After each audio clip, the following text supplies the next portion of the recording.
نبی پاک صلی اللہ علیہ وسلم نے فرمایا ابو بکر کاش تو تھوڑے سے پیسے میرے بھی ملا لیتا، بلال کو خریدنے میں میرا بھی حصہ ڈال لیتا، میں چاہتا تھا۔ ابو بکر پھر روئے، کہا یا رسول اللہ میرے پیسے کس کے ہیں؟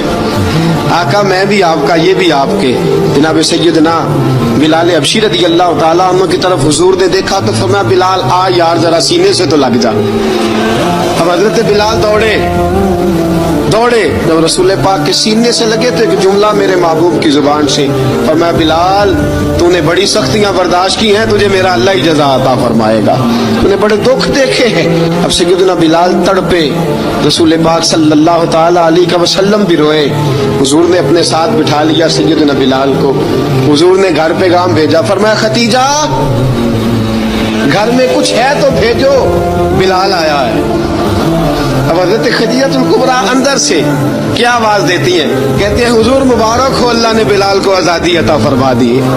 وفشار بی بی اندر سے، اب حضرت سیدنا زینب رضی اللہ تعالی عنہا میرے محبوب کی شہزادی، چھوٹی سی عمر ہے، ایک برتن کے اندر کھجوریں لے کے آئیں، ایک برتن میں کھجوریں، اب لا کے جب کھجوریں رکھی نا تو سیدنا صدیق اکبر نے ہاتھ بڑھایا کھجوریں اٹھانے کے لیے تاکہ میں دوں۔ حضور نے فرمایا نہ ابو بکر، بلال پہلے دن آیا ہے، پہلے تو نے جتنی خدمت کرنی تھی تو گھر کر کے آیا، میری باری ہے۔ حضرت بلال حبشی فرماتے ہیں کائنات میں میں نے اتنا پیار کبھی دیکھا ہی نہیں تھا، 30 سال سے زیادہ میری عمر تھی، مجھے تو کبھی کسی نے پاس بٹھا کے کھانا کھلایا ہی نہیں۔ فرماتے رسول پاک سخت کھجوریں سائڈ پہ کرتے، اندر سے نرم کھجور نکالتے، اس کھجور سے تھوڑا سا چھلکا جدا کرتے، فرماتے پھر اس کو توڑتے، اس کے اندر سے وہ گٹلیاں اتار کے حضور ایک سائڈ پہ کرتے، وہ نرم کھجور رسول جب میری طرف بڑھاتے، حضرت بلال فرماتے ہیں بھوک تو بڑی تھی لیکن آج بھوک ساری بھول گئی تھی، آج مجھے یوں لگتا تھا جیسے میں زمین پہ نہیں عرش کی بلندیوں پہ بیٹھا ہوا ہوں، آج لگتا تھا کائنات کی ساری نعمتیں، ساری رحمتیں، سارا کرم، ساری عطا، سارا فضل، ساری عنایتیں میری جھولی میں گر گئی ہیں۔ فرماتے ہیں رسول پاک صلی اللہ تعالی علیہ وآلہ وسلم نے مجھے بڑے محبت سے بٹھایا، حضور علیہ السلام نے محبت سے کھلایا، دودھ پلایا، فرماتے بڑا پیار کر کے نا، تو جناب سیدنا صدیق اکبر نے کہا حضور بلال کی ڈیوٹی کیا ہوگی؟ حضور بلال کی ڈیوٹی کیا ہوگی؟ حضرت بلال کہنے لگے حضور میں فارغ رہنے کا تو عادی نہیں، میں تو جفا کش آدمی ہوں، محنت کرنے والا، ڈیوٹی کیا ہوگی؟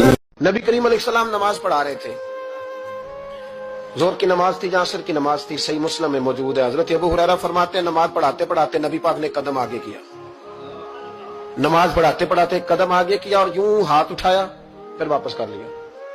اب نماز پڑھ کے نا تو سلام پھیرا تو صحابہ عرض کرنے لگے یا رسول اللہ صلی اللہ علیہ وسلم وہ نماز میں پیر بھی آگے کیا تو ہاتھ بھی اٹھایا، تو وجہ کیا تھی؟ اب پہلا سوال تو یہ ہے کہ آپ لوگ نماز پڑھ رہے تھے یا حضور کو دیکھ رہے تھے؟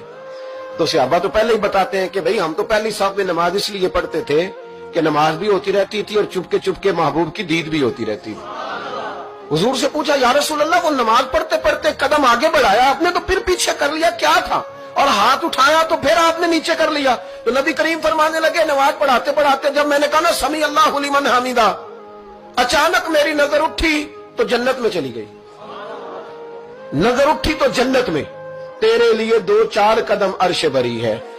یا رسول اللہ شرمندہ بہت ہیں، تجھے کس منہ سے بلائیں، پر جائیں کہاں، تجھ بن یہاں کون میرا ہے، ایک بار تو دیکھو ہمیں سلطان مدینہ، ایک بار تو دیکھو ہمیں سلطان مدینہ، ہم جو بھی صحیح محبوب تیرا کلمہ تو پڑھا ہے۔